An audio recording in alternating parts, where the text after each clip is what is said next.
Yeah. Hey campers, I'm Roger B. Welcome to another edition of Dutch Oven 101, and we're gonna make dessert today. I don't often do a lot of desserts. You wouldn't know it from looking at me. I'm not a big sweets kind of person, but I came across a cherry crisp cobbler that we're gonna do again in a camp liner Dutch oven liner, which is an aluminum Dutch oven liner. Oh, did I mention it has peaches in it as well? And oatmeal? See, now I have your attention. Come on along, I'll show you how. All right, let's start off with some canned cherries. Cherry pie filling, one of my personal favorites. Basically, I'm going to put enough in to cover the bottom. Now comes the kicker, sliced peaches.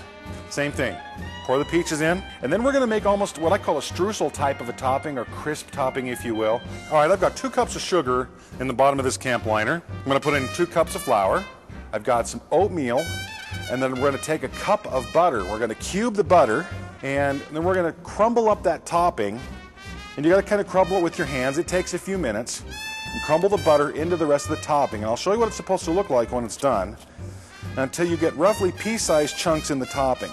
Then we're going to pour the topping over the top of it. Of course, since it's the topping, it goes on the top of it. Yeah, it's really that simple to make. Now, since we're baking in the Dutch oven, the 12-inch Dutch oven, I'm going to use 14 to 15 coals on the top. I'm going to use 8 or 10 on the bottom, because on the bottom, all I'm doing is warming up the ingredients. Remember I said we got the cherries on the bottom, you got those sliced peaches that we drained, and then the streusel topping on top of it, and we're going to cook that topping so that it melts that butter and it mixes with all the other stuff, and it makes this kind of a gooey mess that people will be eating out of the Dutch oven with a spoon with. Here we go. Moment of truth. Check that out. That is beautiful. Notice how it started to pull away from the edges. That means that top's nice and done. It's nice and brown. You got some whipped cream, great. If you've made some ice cream to go along with it, that's absolutely fabulous as well.